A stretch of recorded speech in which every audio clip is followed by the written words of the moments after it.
Hey folks, I wanted to give you a visual idea of what things might look like if we return to worship in the next couple of months in the sanctuary here at Avery UMC.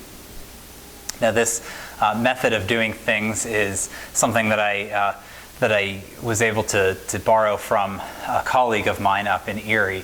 And what I've done is I've taken some black pieces of paper and put them all out at 6-foot intervals. I used this stick that I put together. I took 2 sticks and made them a 6-foot stick.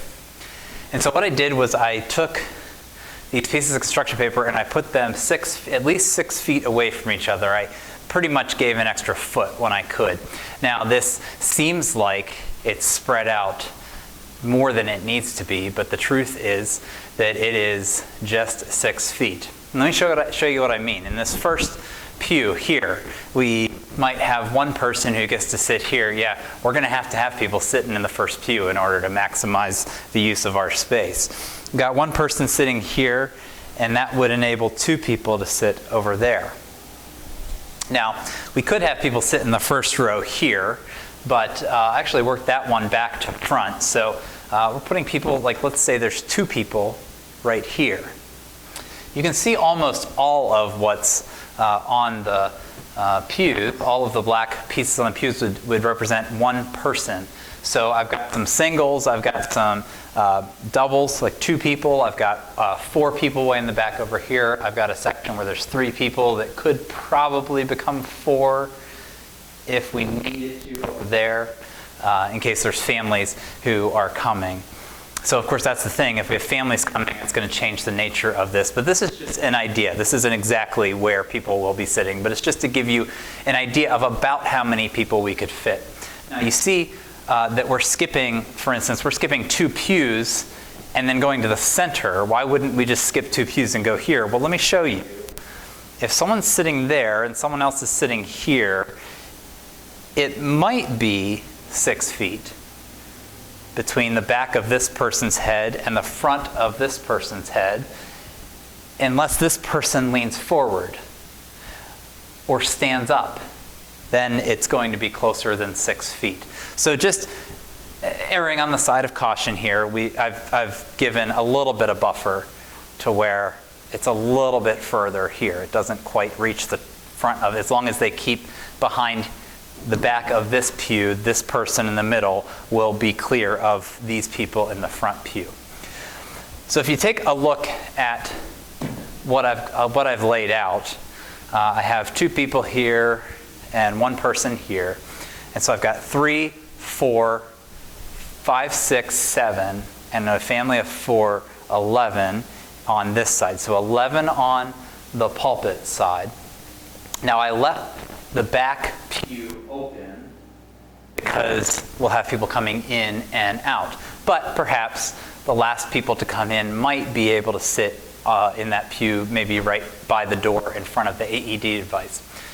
So we've got that maybe as an extra, but let's leave that out for now because again, it's going to be kind of a high traffic area too. We don't want someone sitting in a high traffic area, which is also why on this side, I did not put someone on the center aisle of the back pew up against the wall. Instead, I put 2 people in the corner there and then started working my way forward from there and tried to leave some space in the back there so that people could get out of here safely. So 11 on this side, and then we have 2, 3, 4, 5, 6, 7, 8, 9, 10, 11, 12, 13. Now that's 24.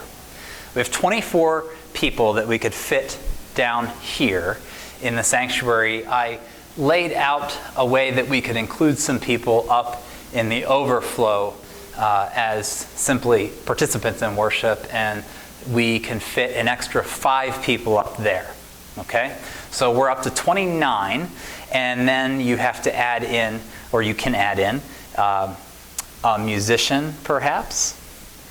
And I'll probably have to preach from the lectern or from right in the middle instead of the pulpit. And that's 2 more, 31. Then you have 1 person. We're going to have to go to 1 person running both the video camera and the PowerPoint. Otherwise, they'd be right next to each other. I guess the other option is that they are members of the same household. So let's say even we get 2 of those folks, that's 33. Now, right now, it's looking like when we initially return, we're going to be going back in the middle of a restriction of no more than 25 people in any gathering, which means that 33 would be above what was allowed by law. So at first, we're going to have even fewer than this spread out down here and in the overflow. We'll probably be able to accommodate somewhere between 20 and 22 people who are not participating in the leadership of worship.